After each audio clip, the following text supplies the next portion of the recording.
नमस्कार. आपण आलेलो आहोत पुणे महानगरपालिकेच्या हडपसर क्षेत्रीय कार्यालयाअंतर्गत येणाऱ्या भाजी मंडईमध्ये. या भाजी मंडईमध्ये इथल्या नागरिकांना, इथल्या व्यापाऱ्यांना खूप सारे त्रास गेल्या अनेक दिवसांपासून आहे.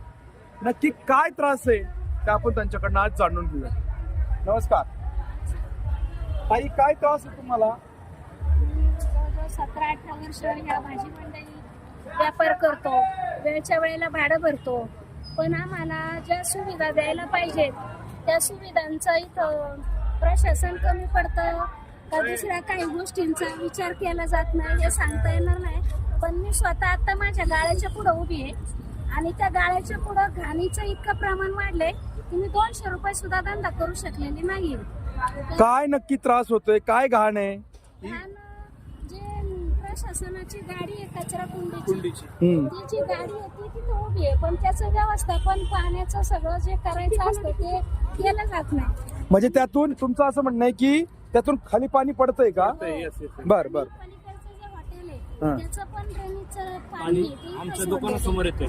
त्याचा खूप कस्टमरला यायला जायला त्रास होतोय. बर. कस्टमर उभं राहतंय पण त्यांना वासामुळे कस्टमर पुढे पडून जातोय. मी त्याचा विल्हेवाट लावली पाहिजे. कॉर्पोरेशन ह्याच्याकडे लक्षच देत नाहीये. हे कित्येक वर्ष झालं आपण म्हणलं 20 दिवस होईल, 30 दिवस होईल, गाडीचा काय प्रॉब्लेम असेल, पण आम्ही थोडंसं दुर्लक्ष केलं. पण म्हणलं होईल बदल, पण अजूनपर्यंत काय बदल झालेला नाहीये. पाणी येतंय, पाणी पडतंय, लोक त्याच्यावर तुडून चालल्यात, प्रशासनाचं काही लक्ष नाहीये. ह्या पाण्याचा घाणेरडा वास येतोय का? भरपूर प्रमाणात. पण वास येतो, चिकटपणा येतो त्याचा. सारखं नेहमी रापून असं चिकट लागतं पायांना, उतरता कंटिन्यू आम्ही समोर बसतो ना तर त्याचा वास येऊन आम्हाला काही बी आजार होऊ शकते. आजार झाले तर आम्हाला दवाखान्यात कोण नेणार आहे? प्रशासन तर नाही, कारण आम्ही रोज महानगरपालिकेला भाडं भरतोय. बरं, आम्ही भाडं भरतोय, बाजारातले सर्व भरतात, पण आम्हाला शक्यतो जास्त त्रास आम्हाला आहे, कारण आमच्या समोरच ते पाणी साचते. बरोबर. तर तुमचा या पाण्यामुळं, या घाणेरड्या पाण्यामुळं काय नुकसान झालंय?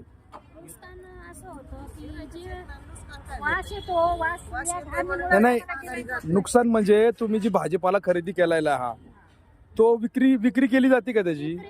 शून्य जे परिणाम. चांगले कस्टमर आहेत, जे आम्हाला योग्य भाव देणार आहे ते त्या पद्धतीत आमच्याकडे तेवढ्या पटीत येत नाही, कारण घाणेरड्या वातावरणात 50% लोक कमीच येणार.